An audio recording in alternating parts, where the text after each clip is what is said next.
Hi again then guys, and welcome to episode 73 of B-Road Ballers, the review series for Gran Turismo's Hot Hatch selection, and in this particular pick we are revisiting the Mini brand to feature another one of the slightly older shape Mini models. Now we've already covered what I would say is the best Mini in the game, the newer shape Cooper S, but we haven't featured many of the older ones. Now we started with the Mini 1, which is the absolute bog standard entry level model. It's not designed to be a performance model at all, but that actually gives it the advantage of being cheaper and also useful as a sleeper car.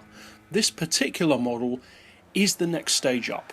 It's the beginning of the performance tree as far as Minis are concerned. This is the Cooper, not the Cooper S, and actually the lack of that S moniker is very significant on this car, not just because of the fact that the S indicates that it's the higher model, but also because of what the S actually stands for in the case of the Mini, because the S can indicate, among other things, that it's supercharged, whereas this Cooper, the non-Cooper S, is turbocharged.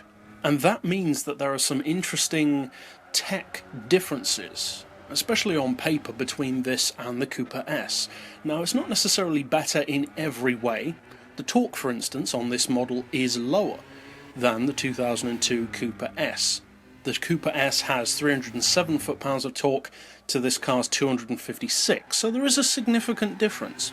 But the horsepower on this model, interestingly, is higher, 342 to the Cooper S's 326.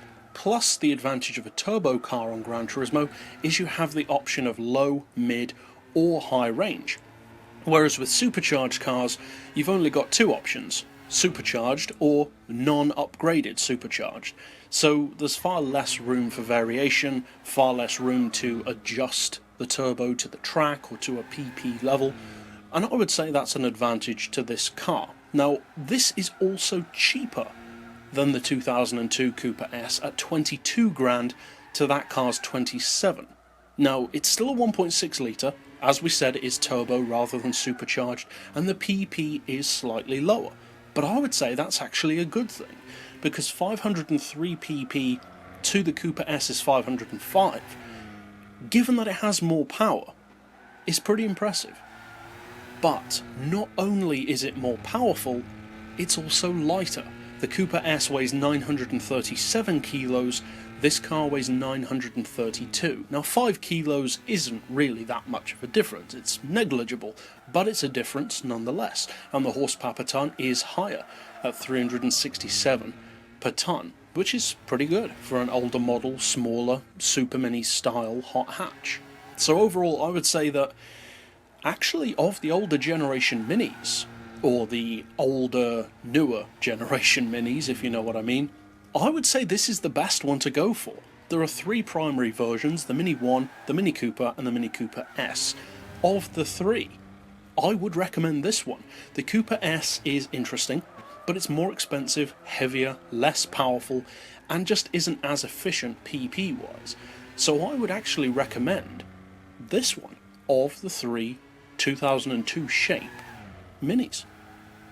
Now, that being said, we will also be featuring the Cooper S from 2002 along with the other Minis that we haven't yet covered later on in the series, but for now at least I would say that very strongly so, that this is the best one to go for if you're into the turn of the century style Minis. Now, that being said, what's it like to use? Is it a good car, or is it just the best of the three? Because those two things don't necessarily go hand in hand. You could have three awful cars, and if one happens to be the best of the three, that still isn't really a good thing.